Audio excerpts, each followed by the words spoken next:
ഏവർക്കും അപ്പാസ് വിസ്ഡം ചാനലിലേക്ക് സ്വാഗതം. നല്ലൊരു പച്ചക്കറി വിളയാണ് വഴുതന. ഇന്ന് നമുക്ക് ഹരിത എന്ന ഇനം വഴുതനയെ പരിചയപ്പെടാം. നീളമുള്ള ഇളം പച്ച നിറത്തിലുള്ള കായ്കളാണ് ഇതിൻ്റെ പ്രത്യേകത. കുലകുലയായിട്ട് പിടിക്കും. തൊലി വളരെ സോഫ്റ്റാണ്.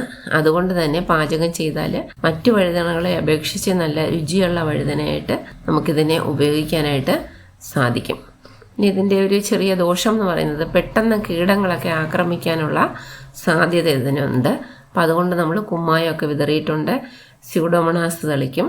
പിന്നെ വേപ്പിൻ പിണ്ണാക്ക്, എല്ലുപൊടി, വേപ്പെണ്ണ, വെളുത്തുള്ളി മിശ്രിതം ഒക്കെ തളിച്ച് കീടങ്ങളെ അകറ്റാനായിട്ട് നമ്മൾ ശ്രമിക്കുന്നുണ്ട്. അപ്പം ഞാൻ ഇഷ്ടപ്പെടുന്നത് ഒരു വഴുതന തോട്ടം കൃഷി ചെയ്യാനാണ്. കാരണം ആഴ്ചയിലൊരിക്കൽ പറിക്കുമ്പോൾ നമുക്ക് ഇത് മുറ്റിപ്പോകാതെ തന്നെ കിട്ടും.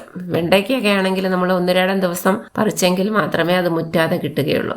അതിനെ അങ്ങനെ വെച്ച് നോക്കുമ്പം ദിവസേന വിളവെടുക്കാൻ സൗകര്യപ്പെടാത്തവർക്ക് പറ്റിയൊരു കൃഷിയാണ് വഴുതന കൃഷി. അത്യാവശ്യം നല്ല ആദായവും ലഭിക്കുന്ന ഒരു കൃഷിയാണ് ഈ ഹരിത വഴുതനയുടെ കൃഷി. നമ്മുടെ അപ്പാസ് വിസ്ഡം ചാനൽ നിങ്ങൾ ആദ്യമായാണ് കാണുന്നതെങ്കിൽ നിങ്ങളത് സബ്സ്ക്രൈബ് ചെയ്യുക, ലൈക്ക് ചെയ്യുക, ബെൽ ബട്ടൺ പ്രസ് ചെയ്യുക, ഷെയർ ചെയ്യുക. Thank you for watching.